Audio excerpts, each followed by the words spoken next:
हाज़रीन जुमा, मैंने दौरान खुतबा कुरान मुक़द्दस सूरे तहरीम से आयत नंबर 6 और एक अबू दाऊद शरीफ की एक छोटी सी रवायत तिलावत की है।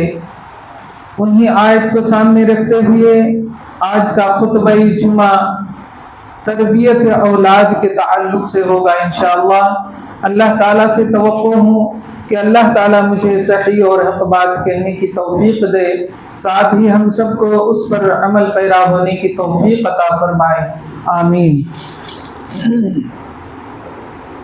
हाज़रीन जुमा, दुनिया में जितने भी इंसान हैं, हर इंसान की चाहत यही होती है कि हमारे घर में जो औलाद आए वो नेक आए, हमारे घर में जो औलाद पैदा हो वो नेक पैदा हो।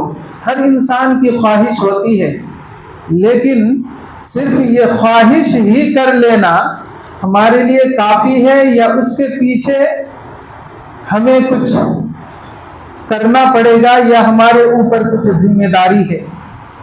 तो आइए सुनते हैं, अल्लाह ताला का इरशाद है, या अय्युहल्लज़ीना आमनू क़ू अनफुसकुम, ऐ वह लोग जो ईमान लाए हो, तुम अपने आप को जहन्नम की दहकती हुई आग से बचाओ। क़ू अनफुसकुम, तुम जहन्नम की आग से अपने आप को बचाओ।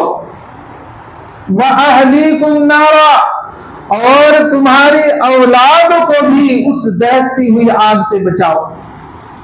अल्लाह ताला ने हम सबको, हम ईमान वालों को ये खास तौर से ये वाज़ेह किया है कि तुम अपने आप को और अपने अहलो अय्याल को उस दहकती हुई आग से बचाओ। क्यों? इसलिए कि वक़ूदुहन नासु वल हिजारा, कि उस दहकती हुई आग की जो लकड़ियां हैं वो इंसान और पत्थर है। उस जहन्नम के आग की लकड़ियां अल्लाह ताला ने इंसान को और पत्थर को करार दिया है। लिहाजा हमें उस जहन्नम की ईंधन जो अल्लाह ताला ने इंसान को बनाया, पत्थर को बनाया, हमें उस जहन्नम की आग से बचना है, बचने की जरूरत है, हमारे अहलो अय्याल को बचाने की जरूरत है, वरना अल्लाह ताला हम इंसानों को जहन्नम में डाल करके जहन्नम को सुलगाएगा, जहन्नम को भड़काएगा। इसलिए अल्लाह ताला ने ये बात वाज़ेह कर दी, या अय्युहल्लज़ीना आमनू क़ू अनफुसकुम व अहलीकुम नारा, ऐ ईमान वालो, तुम अपने आप को और अपने अहलो अय्याल को उस जहन्नम की दहकती हुई आग से बचाओ। क्योंकि वक़ूदुहन नासु वल हिजारा, क्योंकि उस जहन्नम की दहकती हुई आग में जो लकड़ियां होंगी, ईंधन होंगी, वो इंसान और पत्थर होंगे। मोहतरम हाज़रीन, बात वाज़ेह हो गई कि हम इंसान को अल्लाह ताला जहन्नम में फेंक कर जहन्नम को भड़काएगा, जहन्नम को सुलगाएगा, लेकिन सारे इंसान उसमें दाखिल नहीं है। इन्नल्लज़ीना आमनू व अमिलुस्सालिहात लहुम जन्नातुन तजरी मिन तहतिहल अनहार खालिदीन फीहा अबदा रज़ियल्लाहु अन्हुम व रज़ू अन। अल्लाह ताला ने छांट दिया उन लोगों को, इन्नल्लज़ीना आमनू, वह लोग जो लोग ईमान लाए, व अमिलुस्सालिहात, और नेक अमल किए, ऐसे लोगों के लिए इन्नल्लज़ीना आमनू व अमिलुस्सालिहात लहुम जन्नातुन तजरी, ऐसे लोगों के लिए वो जन्नतें हैं, तजरी मिन तहतिहल अनहार, जिसके नीचे से नहरें जारी, तजरी मिन तहतिहल अनहार खालिदीन फीहा अबदा, जो उसमें हमेशा हमेशा रहेंगे। रज़ियल्लाहु अन्हुम व रज़ू अन, अल्लाह उनसे राजी हो गए और वो अल्लाह ताला से राजी हो। मोहतरम हाज़रीन, तो इस आयत से पता ये चला कि जो लोग अल्लाह के ऊपर ईमान लाएंगे और ईमान के साथ साथ अमल सालेह करेंगे, उनको अल्लाह ताला छांट देगा और छांट करके जहन्नम के बजाय अल्लाह ताला ऐसी जन्नत में दाखिल करेगा जिसके नीचे से नहरें जाएंगी। तो पता ये चला इस आयत के अंदर सिर्फ ईमान लाना ही काफी नहीं है। एक इंसान कलमा शहादत पढ़ करके ईमान के अंदर दाखिल हो जाता है, मुसलमान हो जाता है, ईमान में दाखिल हो जाता है, वो कामिल मुसलमान नहीं, मुकम्मल मुसलमान नहीं, बल्कि जब वो कामिल वो उस वक्त होगा जब अमल स्वालेह करेगा। इसलिए अल्लाह ताला ने ये बात दोनों के एक जगह इकट्ठी एक जगह पर यहाँ पर जिक्र किया है, इन्नल्लज़ीना आमनू व अमिलुस सालिहात। यकीनन वह लोग जो लोग ईमान लाए और अमल स्वालेह किया। ईमान लाने के बाद अमल स्वालेह करना जरूरी है, नेक अमल करना जरूरी है।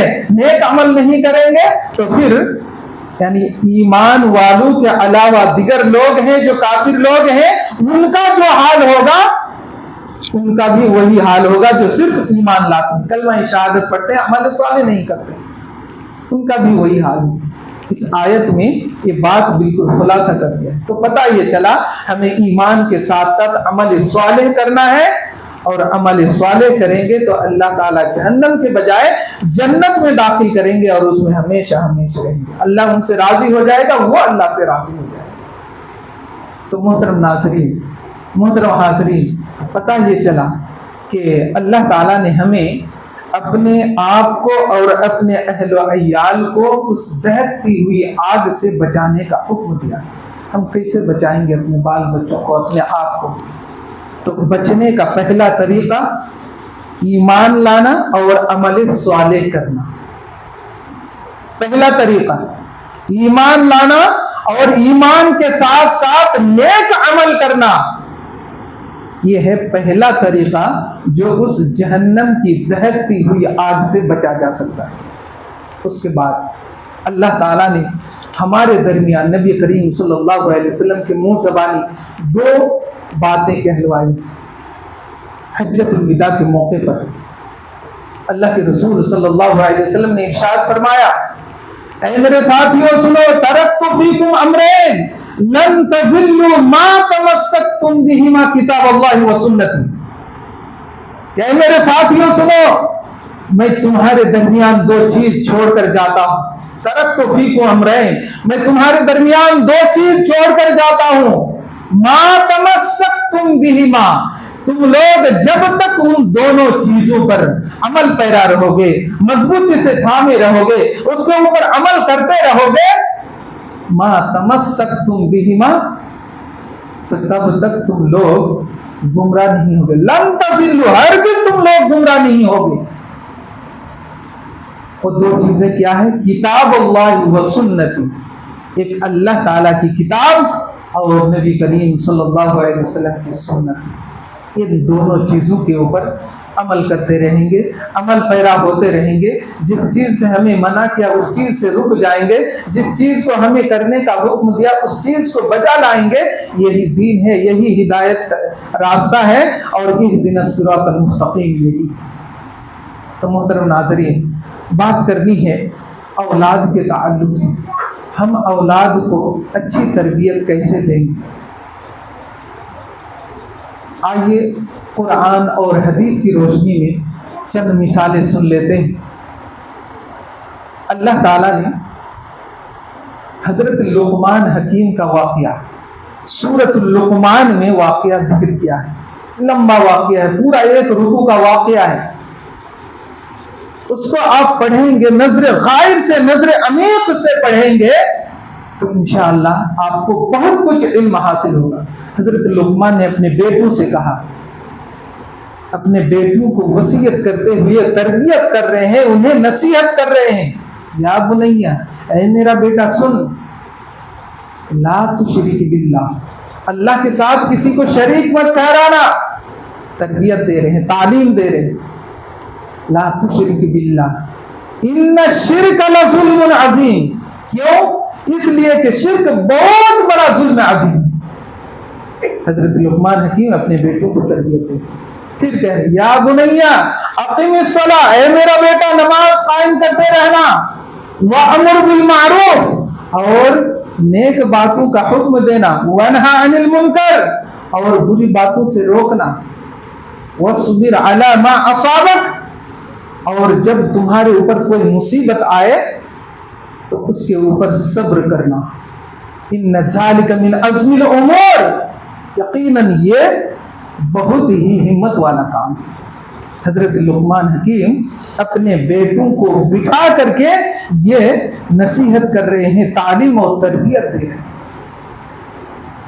या बुनैया वअमुर बिल मारूफ वनहा अनिल मुनकर वस्बिर अला मा असाबक इन्न ज़ालिका मिन अज़्मिल उमूर वला तुसइर खद्दक लिन्नास, ऐ मेरे बेटा सुन, वला तुसइर खद्दक लिन्नास, जब तू लोगों से बात करेगा तो मुंह फुला फुला करके बात मत करना।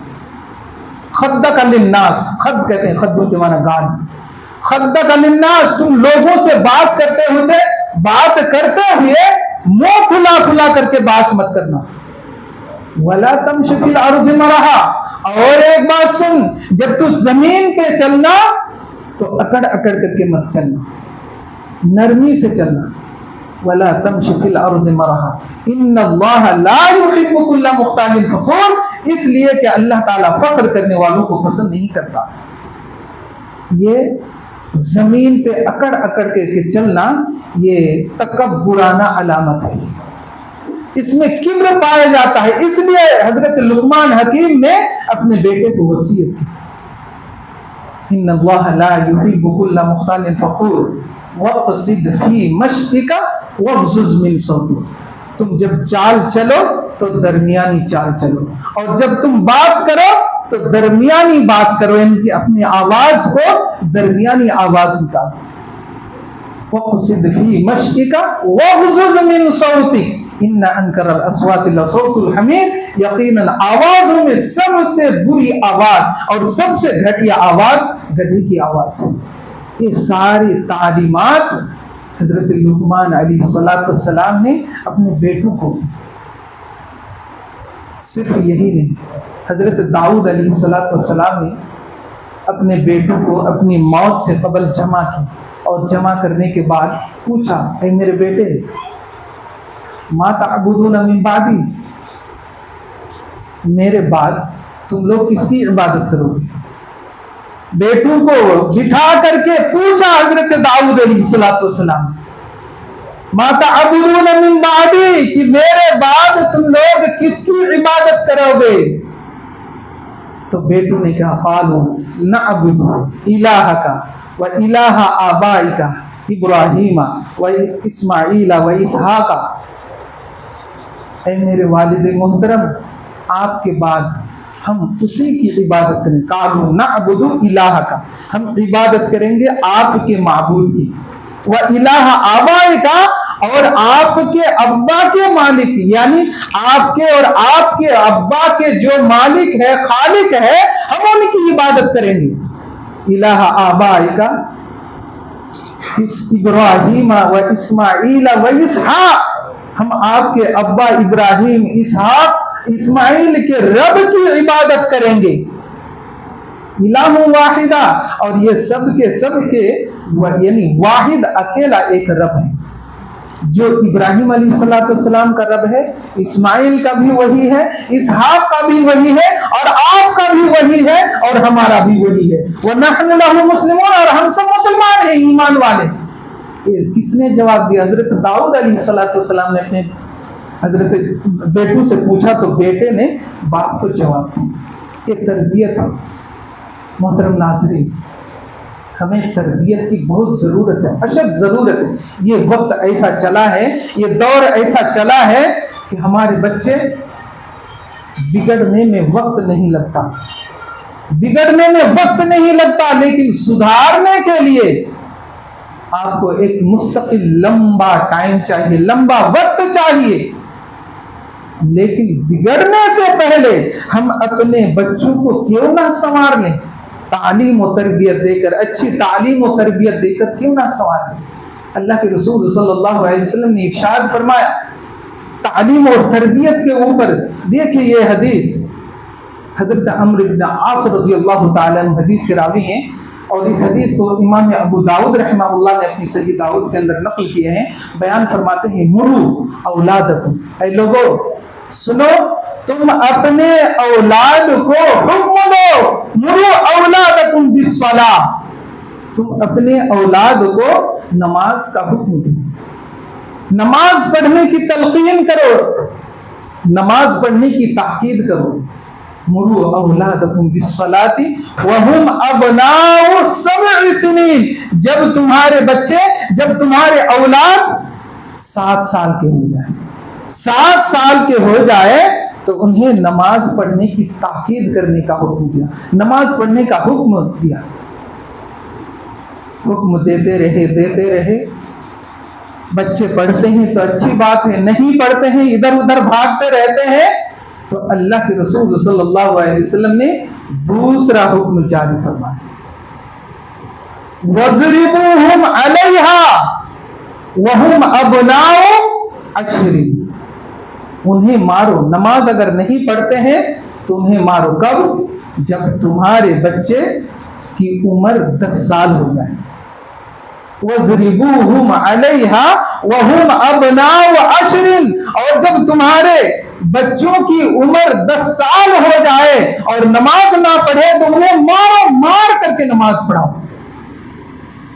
अब कुरान और हदीस खंगाल लेंगे तो इस हुक्म के अलावा किसी और हुक्म में मारने का लफ्ज़ नहीं कि उन्हें मार करके रोजा रखाओ, मार करके सदका कराओ, मार करके ज़कात दिलाओ, इस तरह के आपको नहीं मिलेगा। यही एक वाहिद हुक्म है जो अल्लाह के नबी सल्लल्लाहु अलैहि वसल्लम ने मारने का हुक्म दिया कि उन्हें मार करके नमाज पढ़ो। अगर नमाज नहीं पढ़ते हो, 10 साल की उम्र को पहुंच चुकी है तो नमाज ना पढ़ने पर उसे मारो, मार करके उसे नमाज पढ़ो। और एक हुक्म यह है वफ़र्रिक़ू बैनहुम फिल मज़ाजिर, जब बच्चा 10 साल का हो जाए तो उसके सोने के बिस्तर भी अलग कर देना चाहिए, सोने के बिस्तर भी अलग कर देना चाहिए। ये तरबियत है, ये तालीम है। अल्लाह के रसूल सल्लल्लाहु अलैहि वसल्लम ने इस हदीस के अंदर 3 बातें बतलाई। पहली बात कि जब बच्चे की उम्र 7 साल हो जाए तो नमाज पढ़ने का हुक्म देना। आप आ रहे हैं मस्जिद, बच्चे की उंगली पकड़ करके लेके आइए, भाग जाते हैं, कहीं छुप जाते हैं तो और बात है, लेकिन जब जब आ रहे हैं आप लेके आइए, या घर में ही अगर वो पढ़ते हो तो घर में पढ़ने के लिए बोलिए, और साथ लेके आते हैं तो सबसे फकीह। इस तरह 7 साल से लेकर के 10 साल तक हुक्म देने की ही बात है।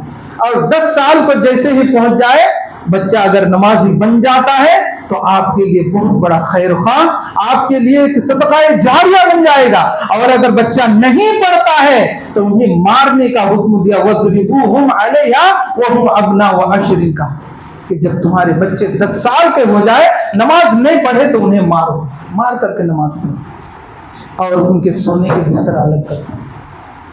आजकल हमारे बच्चे अगर दीन की बातें ना मानते हो कोई बात नहीं, लेकिन फिर भी हमारे बच्चे हमारे इतने लाडले कि सोते वक्त 10 साल की या 12 साल के गले पकड़ करके अब्बू के सोएंगे, अम्मी के गले पकड़ करके ही सोएंगे। अल्लाह के रसूल ने तालीम दी है कि 10 साल की उम्र हो जाए उसका बिस्तर अलग कर दो, क्योंकि अब वो होशियार हो चुका है, ताकि आपके बीच में वो खलल ना हो, डिस्टर्ब ना हो और उनका जहन मुंतशिर ना हो जाए। लेकिन आज तो ये दौर ऐसा चला है कि 10 साल से पहले ही बच्चे होशियार हो जाते हैं। ये मोबाइल का दौर, 10 साल से पहले ही 5 साल 6 साल में बच्चे होशियार हो जाते हैं, यानी भले बुरे को समझने लगते हैं। लेकिन फिर भी हमारे बच्चे हमारे गले पकड़ करके सोते हैं। लेकिन अल्लाह के रसूल सल्लल्लाहु अलैहि वसल्लम की इस तालीम को हमें अपनाना चाहिए और उनके बिस्तर को अलग कर देना चाहिए। अल्लाह के रसूल सल्लल्लाहु अलैहि वसल्लम इरशाद फरमाते हैं कि क़यामत के मैदान में अल्लाह ताला बनी आदम से पूछेगा, ए बनी आदम सुन, माज़ा अद्दबतहू व माज़ा अल्लमतहू, तुमने अपने बेटे को क्या अदब सिखाया, व माज़ा अल्लमतहू, और तुमने अपने बेटों को, अपने औलादों को क्या तालीम दी थी। क्या जवाब देंगे? अगर हम अपने बच्चों की सही तालीम और तरबियत नहीं करेंगे तो हम मैदान महशर में हम जवाब क्या देंगे? इस सवाल का जवाब हम अल्लाह ताला को कैसे देंगे? माज़ा अद्दबतहू व माज़ा अल्लमतहू, कि तुम अपनी औलादों को क्या अदब सिखाया, क्या तालीम दी थी, तो हम क्या जवाब देंगे? आज हमारा रुझान दुनियावी तालीम पर, इंग्लिश तालीम पर, दीनी तालीम पर नहीं। जितने बड़े पैसे वाले उतना ही बड़ा स्कूल और बड़े कॉलेज में बच्चे को डालते, ये नहीं देखते कि हमारे बच्चे की फ्यूचर, हमारे बच्चे की मुस्तकबिल, हमारे बच्चे की आने वाली जिंदगी क्या होगी। इस स्कूल में पढ़ाकर, इस कॉलेज में पढ़ा करके हमारे बच्चे सुधरेंगे या फिर बिगड़ेंगे। लाखों रुपया फीस डाल करके गैरों के स्कूल में पढ़ाते हैं, 9 घंटे स्कूल में, 5 घंटे ट्यूशन में, 9 बजे 10 बजे घर आते हैं, खा करके सो जाते हैं। क्या नमाज, क्या कुरान, क्या तिलावत, क्या दुआ, क्या तस्बीह, कुछ भी नहीं। कॉलेज के बच्चे हमने देखा, हमारा पाला पड़ा, अभी मैंने इकरा स्कूल में समर लगाया था, कैंप लगाया था। कॉलेज के बच्चे आए, फर्स्ट ईयर के, सेकंड ईयर के, थर्ड ईयर के भी बच्चे, कुरान पढ़ने आता नहीं, अल्लाह कुरान पढ़ने आता नहीं, यहां तक कि एक बच्चे को कलमा शहादत भी मालूम नहीं। बोलिए हमारे बच्चे की हालत क्या है? अब ये इसका जिम्मेदार कौन है? बच्चे हैं या बच्चे के वालिदैन? बजाते खुद आप सोच सकते हैं। अब उन बच्चे की जिंदगी को क्या किया जो दीनी तालीम से बिल्कुल दूर कर दिया है, उसे कुछ भी पता नहीं है दीनी तालीम से, अदब, तहजीब, तमद्दुन कुछ भी नहीं। हम क्या जवाब देंगे उस सवाल का जवाब? मेरे भाई और दोस्तों, आपके सामने वैकल्पिक रास्ता है, दूसरा रास्ता है। दीनी स्कूल भी है, दुनियावी स्कूल भी है। अगर आप अपने बच्चों को अगर दीनदार देखना चाहते हैं, नेक देखना चाहते हैं, तो फिर ऐसे स्कूल को चूज करें जहां दीनी तालीम भी होती है और दुनियावी तालीम भी होती है, 2 in 1 दोनों होते हो। लेकिन आज हमारा फैशन हो चुका है, हमें अल्लाह ताला ने पैसा दिया है तो हम बड़े स्कूल में डालेंगे, लाखों रुपए फीस डालेंगे, आने जाने का एक्स्ट्रा, फिर भी हमें एहसास नहीं, और फिर भी हम कहेंगे इमाम साहब हमारे बच्चे के लिए दुआ कीजिए। क्या दुआ करेंगे? बोलो क्या दुआ करेंगे? आप डालेंगे बच्चों को ऐसी जगह पर, अब वहां पर तालीम उनकी अलग होती है, और फिर उस बच्चे के लिए दुआ क्या करेंगे? आपके अमल जो है ना सही नहीं है, अब उस बच्चे के लिए दुआ करके क्या फायदा होगा? जहां पर यानी अमल हो और उसके साथ साथ मेहनत भी हो तो हो सकता है। आप कोई दीनी इदारे में डालें और उसके पीछे मेहनत करें दुआ करने के लिए भी, तो वो अलग बात है। आप ऐसी जगह पर डाले हैं, खड़े खड़े पेशाब करें, पेशाब करके धोए नहीं, नमाज, रोजा, जिक्र, अज़कार, तस्बीह, तहलील, कुछ भी दीनी तालीम से उसका कोई ताल्लुक ही नहीं है, फिर ऐसे के लिए दुआ, क्या दुआ करें? आप उनको अलग रास्ते पर चला के रखें और दुआ करने से क्या दुआ कबूल हो जाती है? ऐसी दुआ कबूल होती नहीं जब तक कि आपके करनी के साथ कथनी भी होनी चाहिए और कथनी के साथ करनी भी होनी चाहिए।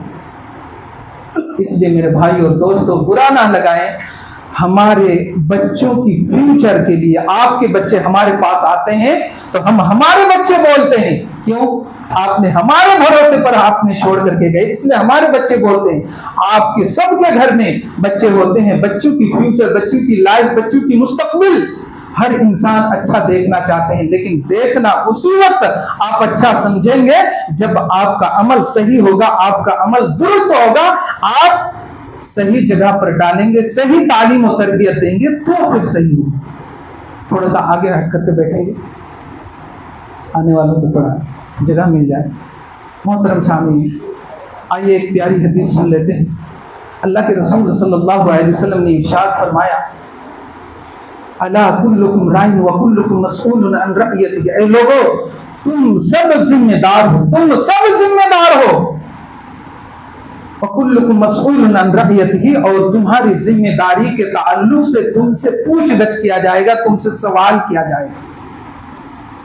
अल इमाम राइन व मसऊलुन अन रअयतिही, एक इमाम जिम्मेदार है अपने मुसल्लियों की, एक इमाम जिम्मेदार है तमाम मुसल्लियों के, और उनके मुसल्लियों के ताल्लुक से एक इमाम से पूछा जाएगा। एक इस इमाम से भी मुराद कई लिए हैं, एक इमाम नमाज पढ़ाने वाला एक इमाम जो आपने मोहल्ले के रहबर और रहनुमा बना के रखे, एक इमाम जो हाकिम होते हैं, एक इमाम जो प्रधान होते हैं, ये सारे इमाम में दाखिल होते हैं।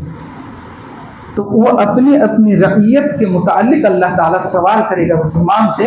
अल इमाम राइन व मसऊलुन अन रईयतिही, कि इमाम जिम्मेदार है अपनी रईयत के, उसकी रईयत के ताल्लुक से इमाम से पूछगछ होगी कि तुमने अपने रईयत के साथ, अपने मुसल्लियों के साथ, अपने मातहत में रहने वालों के साथ क्या रवैया इख्तियार किया था।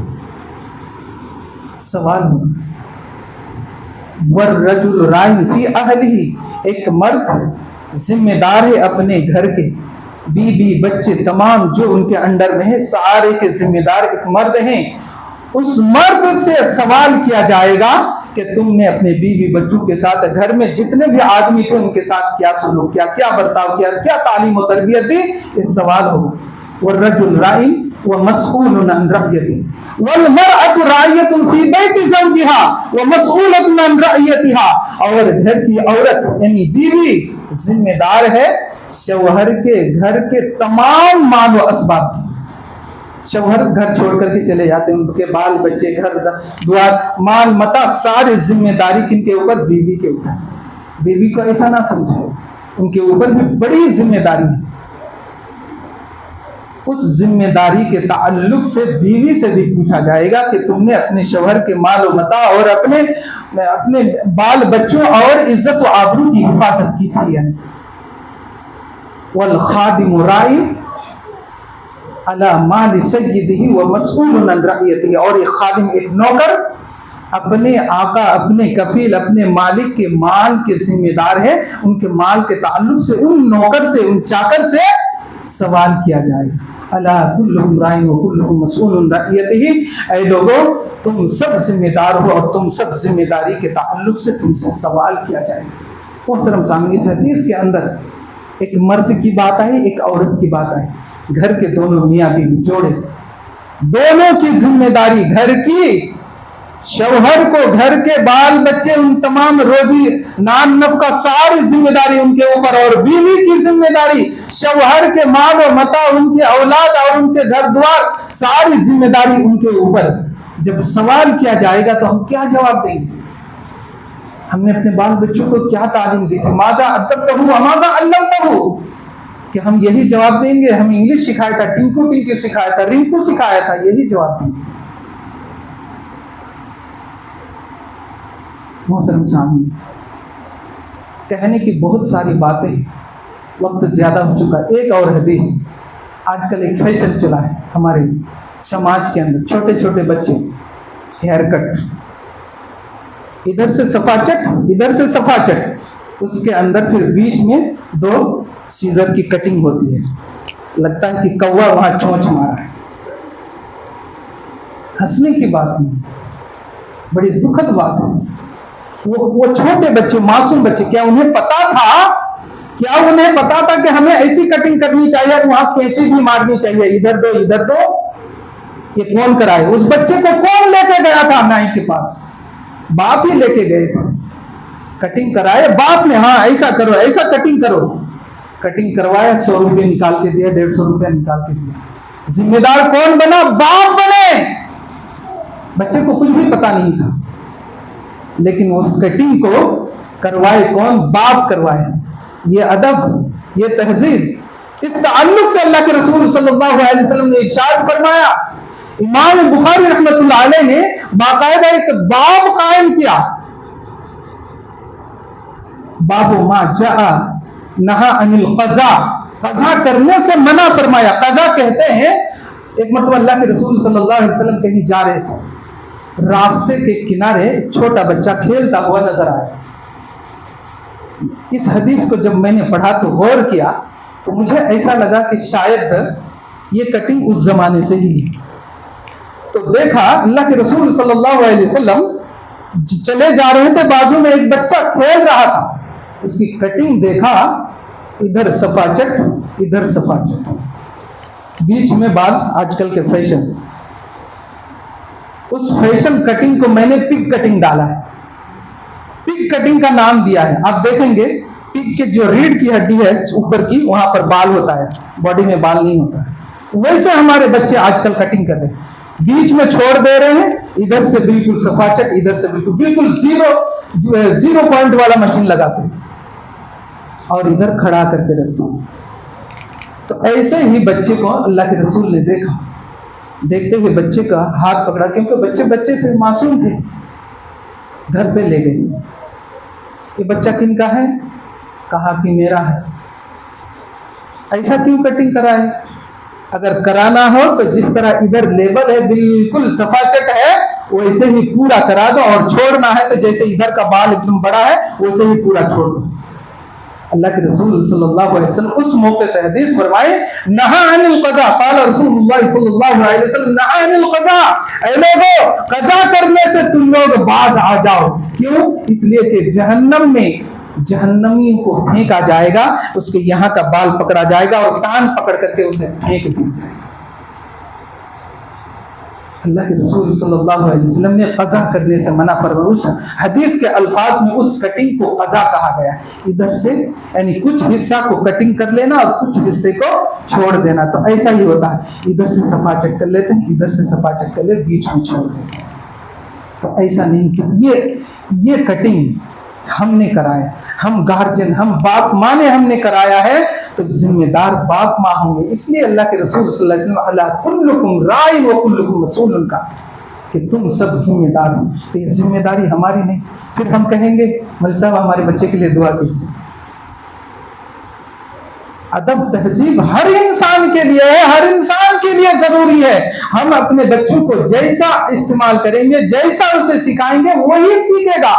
एक झाड़ लगाइए, एक झाड़ को मिट्टी में डालिए, लगा दीजिए, और उसे आप जैसा उसे खड़ा करना चाहे खड़ा कर सकते हैं। अगर उसको टेढ़ा खड़ा करेंगे, एक डंडी डाल दीजिए, बांध दीजिए, टेढ़ा चल जाएगा। उसी को सीधा रख दीजिए, सीधा चल जाएगा।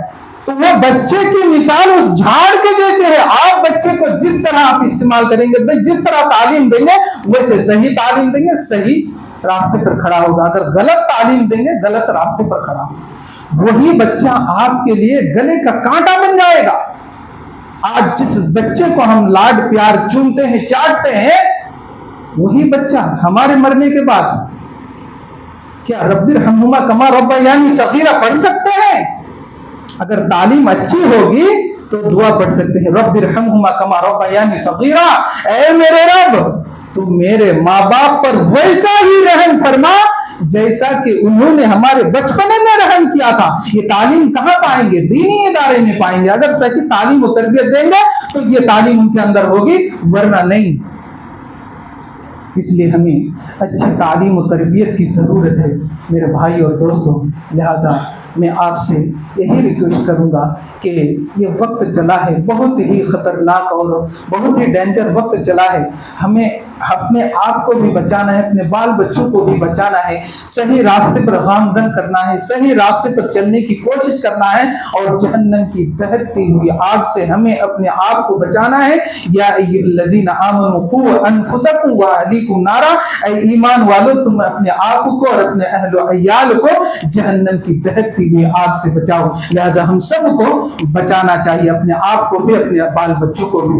लिहाजा आप सही तालीम और तरबियत अपने बाल बच्चों को दें, वहीं पर आप बच्चों को एडमिशन दिलाएं जहां सही तालीम और तरबियत होती हो, दीनी तालीम, दुनियावी तालीम होती हो। ऐसी जगह पर आप तालीम और तरबियत दिलाएं, आपका बच्चा सही रास्ते पर गामजन होंगे, वरना फिर बच्चे बिगड़ जाएंगे। अल्लाह ताला से दुआ गो कि अल्लाह ताला हम सबको कई हुई बातों के ऊपर अमल की तौफीक अता फरमाए। या अल्लाह हमने जितनी भी बातें कही है उन तमाम बातों के ऊपर गौर व फिक्र करने की तौफीक अता फरमा।